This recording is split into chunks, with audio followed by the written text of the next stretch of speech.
Dramatic escalation rocking the Middle East. Israel's preemptive strikes have shattered deterrence, targeting Iran's nuclear infrastructure and military leadership. Tehran retaliated fiercely, unleashing missile barrages, striking deep into Israeli cities, igniting oil depots and shaking Tel Aviv's confidence in its defensive shield. With the IAEA confirming no new damage to Iranian nuclear sites since Friday, diplomatic corridors buzz with urgency as global powers weigh intervention. The conflict teeters between precision warfare and an all-out regional conflagration, reshaping alliances, testing resilience, and rewriting the rules of engagement and rising superpower rivalries. I'm Henny Saif, and this is Think Tank.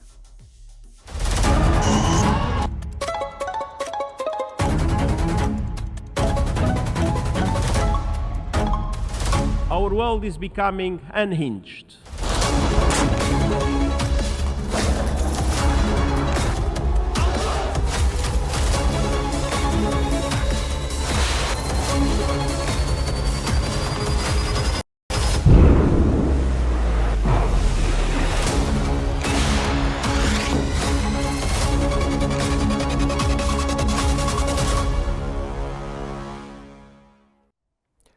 Welcome back. Monitoring the situation following Israel's surprise attack on Iranian nuclear sites, International Atomic Energy Agency Director General Rafael Grossi stated that there are no signs of further damage to the Natanz or Fordo enrichment facilities. According to the Times of Israel, the IAEA had earlier reported that the smallest of Iran's 3 enrichment plants, an above-ground pilot facility at the sprawling Natanz complex, had been destroyed. In a statement to an emergency meeting of the agency's 35-nation Board of Governors in Vienna, Grossi said the IAEA remains present in Iran. He added that safeguards inspections in Iran will continue as soon as safety conditions allow, as required under Iran's Non-Proliferation Treaty safeguards obligations.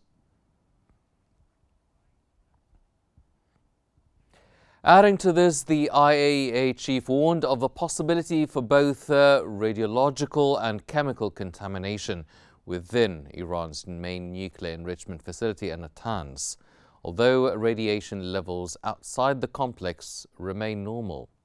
As reported by the Washington Post, Grossi noted that radiation poses a significant danger if uranium is inhaled or ingested, but the risk can be effectively managed with appropriate protective measures, such as using respiratory protection while inside the facilities.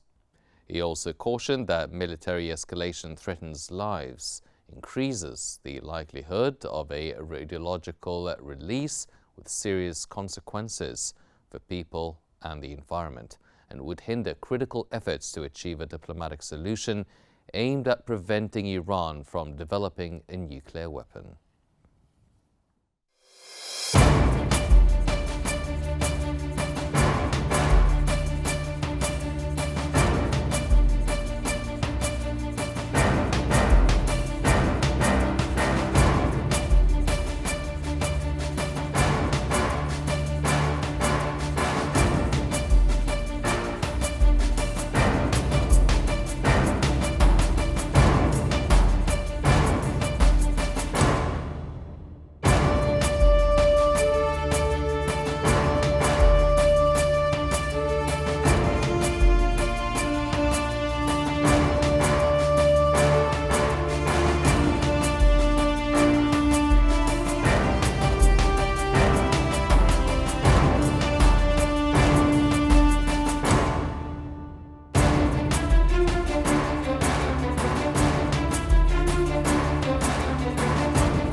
And to examine the escalation, retaliation and regional fallout between Israel and Iran, also the International Atomic Energy Agency's role, we're joined from Cairo by Dr. Ashraf Singer, the international relations expert, and Mr. Hani Al-Gamal, the researcher in regional and international affairs. Gentlemen, welcome to Think Tank. Dr. Singer, what does the IAEA's confirmation of no further damage to Iran's nuclear sites since Friday imply about the limits of Israel's strikes? Yeah, IAEA had a very good point, like it is confirmation suggested that Israel military strikes were highly calibrated, meant to send a message without a triggering a full-scale war.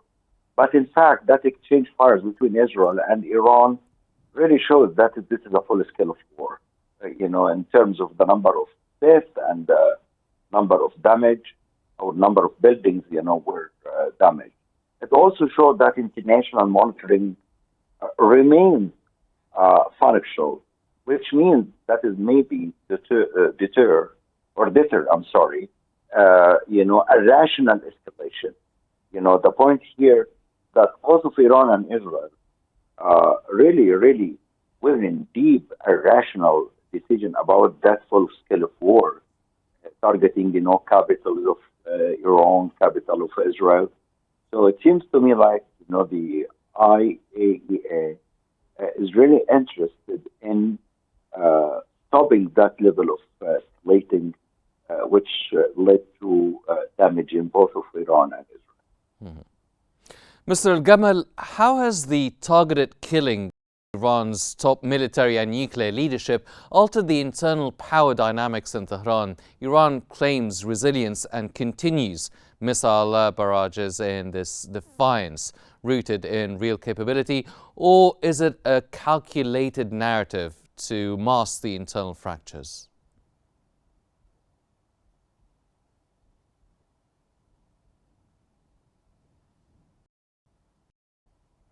Greetings to you and your esteemed guests and your viewers. And I think that the bit now is the deterrence, Iranian power, and how it is endure what's happening. There is an American support and movement of militarily asset in different areas in the Middle East in supporting Israel, following the targets that Iran managed to achieve within Israel and causes harms either in the level of designated nuclear facilities and intel facilities or the first grade facilities, and then targeting residence complexes and some shelters. And that proves that Iran had managed to reach the depths of Israel. In the port of Haifa, it is highly important for the oil and energy. Outreach in Iran in such a sensitive area that led Israel to ask for support from its first ally, which is the U.S. administration, to not only separate engagement in the conflict. Today's morning, an American drones were shot down on the Iranian soils. That is coming from the American military bases that would affirm that America up till now started to support Israel strongly, not only with the air defense systems such as the Iron Dome, but now starting to support and some sort of saving Israel. Israel is excellent to end the war, but do not excel by ending the war. So the support requested by America and the EU is not only that has a psychological aspect or the international cover, either in the level of the IAEA or in the UN Security Council, that even did not move seriously, and even the IAEA will held in a very important press conference. That means that of installment by America and to crystallize the reality. And as what Israel did, it's in a violation of the international law. So, America's engagement currently affirms that it's going to be in favor of Israel vis-à-vis Iran. I think there is some sort of an ill foundation reality, such as regional powers such as Turkey to prevent the region of an expanded liquidity movement. As Iran's defeat by this way, that would call on firstly the strategic partnership between Iran and the USSR. So as would let Russia to assist Iran, and secondly, the Pakistan engagement, even if it wasn't announced on the level of parliament, but it will support Iran by requesting the Islamic world to support Iran. So that would lead the region in a very expanded liquidity with respect to security in Well, Mr. order. Gamal, we will talk more about how Russia can use other international assistance. But Dr. Singer, as Iran accuses Israel of targeting civilian infrastructure, including gas facilities, how is public sentiment shifting inside Iran? Can the regime sustain national unity under the sustained pressure? Yeah, this is a very good question because, what I'm watching really on is clearly that public opinion in Iran is becoming more nationalistic. This is clearly a great shift of supporting, the Iranian regime, aimed to external pressure that the Iranians they need to show to the world that they are backing the leader.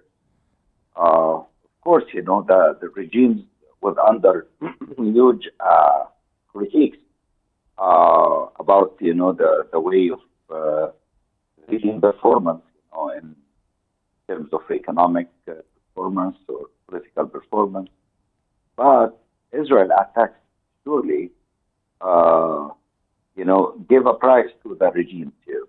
Even the casualties or the number of casualties of Iranians, but that kind of Israel attacks, unifying the population against perceived foreign aggression, allowing the leadership to frame the crisis as a national defense issue, and this is very, very important for Iran leadership. This is why Iran really didn't hesitate to retaliate hard on Israel.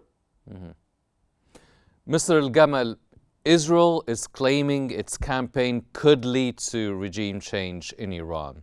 How likely is Washington to be dragged into direct confrontation, and what lines must not be crossed then?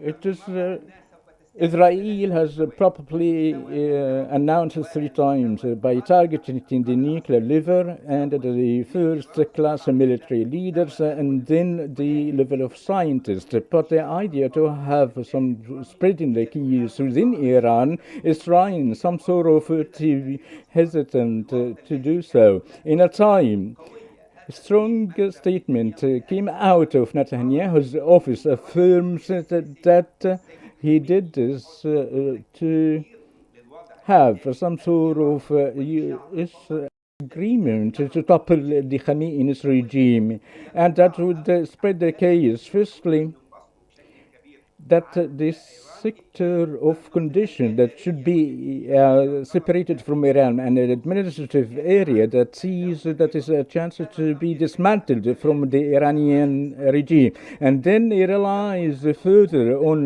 the reformers by affirming that hardliners present in Iran would call upon in a very closed society and should be open to the whole world in a new mechanism, and to provide a new regime that rely on the informers. But with the American rejections up till this moment, there was a new current within Israel affirming that it's not from its goal to change the Iranian regime within Iran. Such a statement never came out. This only after the Iranian strikes came in within Israel, but led into a crisis politically and economically that led the people to be sheltered, and that means that the internal political system is about to be very embarrassed before the Israeli society, that it also designated the preemptive strikes would raise the stature of security in Israel. But what happened to Hezbollah, or the elimination of the first-class leaders, never had a great impact on the Israeli forces, but in the other way around for Iran, despite targeting the first class of Iranian leadership, either in the level of military or intelligence, but the second line officials managed to reproduce themselves, despite the engagement of the shadow powers in Israel within the Iranian intel system, and to recruit some great senior officials. But the second line personnel Mr. Gamal, started. do you expect Washington to be dragged into direct confrontation?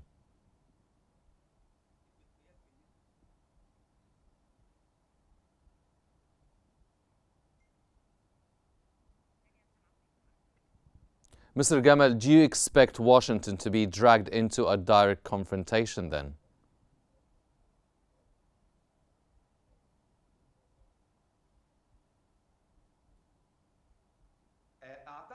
I think that America sort of to try to balance the situation, not to be engaged directly, despite Trump's statement in the election campaign that put the Iran and China in the hot spot, and even so that he said that it will be targeted, the Iranian targeted, if they're not go in line with the American vision, in order to pass some decisive resolution being used currently with the Russian side. That that was through the phone call between Trump and Putin, conveying a very important message to Mr. Khamenei that America up till now isn't going to be involved in such war.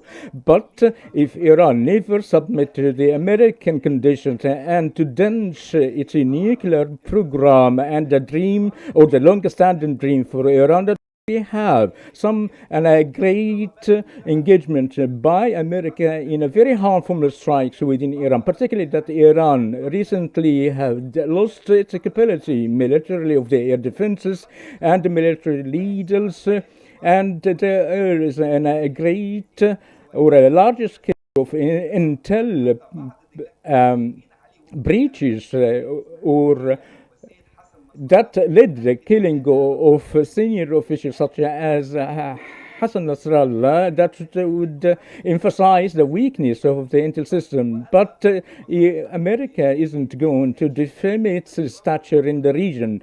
The most important thing for Iran is not to strike America, but to striking the American interest in the region, along with the military bases affiliated to the area. So it's targeting America not only through striking the military bases, but to embarrass the political systems that stood alone on its military bases. So very well. I got your point, sir. Dr. Singer, the assassination of many senior Iranian scientists raises serious questions. How much of Iran's nuclear brain trust remains intact, and can it actually recover technologically? Yeah, they can recover, of course. Despite the loss of the key scientists, Iran will retain deep institutional knowledge and backup teams. And this is what's clear after, Israel, targeting, the top leaders of Iran. Iran didn't really take much, just like a one day, it was prepared for the attacking Israel right away. So, however, the assassination have, of course, slowed, the innovation and in operational secrecy, making, of course, the technological recovery possible, not slower. So, it's clear that, the Israel didn't really destroy completely the nuclear facilities. Of course, it was some damages in different locations, but Israel didn't really destroy the whole facility. This is gonna give Iran a new birth to even increase its efforts to acquire an enrichment of uranium. And this will be the nightmare for Israel, for the international community. So that level of escalation that Israel really used it to attack the Iranian facilities or nuclear facilities was completely irrational. This is why my view about this conflict, it will be favor of Iran, not favor of Israel. By the end, and that ending is coming soon, by the way, because Israel cannot really resist much, and it's to start some signals, listening, to what the Americans, requires now, mediation, finding, a role for Russia or Egypt, which means that Americans we already made their calculation that is Israel under huge loss, and Israel cannot really stay for a war more than the time is expected. Probably Israel can stay for just 1 month, not more than a month.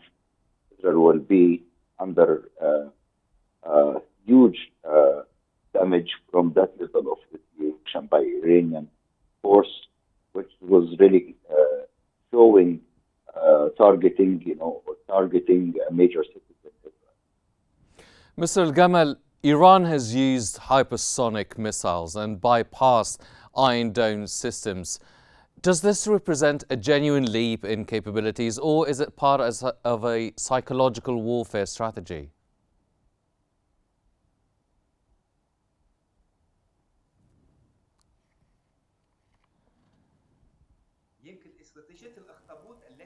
The octopus strategy approached by you think Iran has some sort of 1,200 ballistic missiles that could be used targeting within Israel. But what we've seen of the last 2 days affirms that the containment of the number of the Iranian strikes within Israel, meaning some strikes made by Israel against Iran that weakened or made Iran to lose some of the nuclear or ballistic missiles stored or warehouses. So Iran targets either to have some sort of a strategic shift against Israel with respect to the army, or to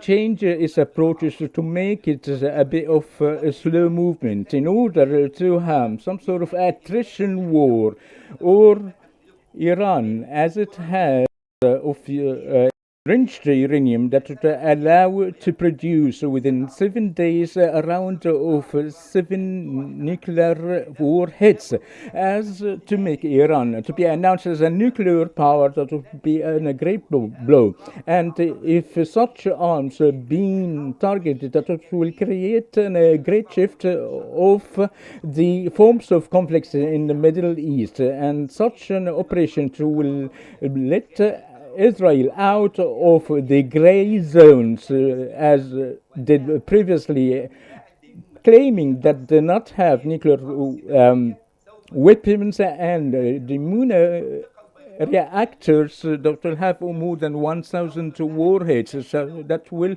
let Israel use nuclear weapons. So new partners will be created. I think China, North Korea, to be involved in such a conflict. If Iran being shifted from a state to use the short-range missiles to a nuclear state, so I think the political landscape, regionally or internationally, will be very much difficult to be contained, as it would lead in a very great aspect of security liquidity, and other countries will be engaged following a technical shift in case that it has an arsenal similar to what Israel has, or would require a very swift diplomatic intervention by Russia or China in order to de-escalate the confrontation between Israel and Iran. And some countries... I'll have to cut you off, Mr. El Gamal, because we are running out of time. Dr. Ashraf Singer, the international relations expert. Thank you very much, sir. Mr. Hani El Gamal, the researcher in regional and international affairs. Thank you both for your special insights and this valuable discussion. The Middle East is under the spotlight once again. Precision strikes meet the geopolitical chaos. Israel and Iran test the limits, and the world is watching, waiting for either fire or diplomacy to prevail. Fortunately, that's all the time we have for this episode of Think Tank. I'm Hani Saif. Thank you for joining us.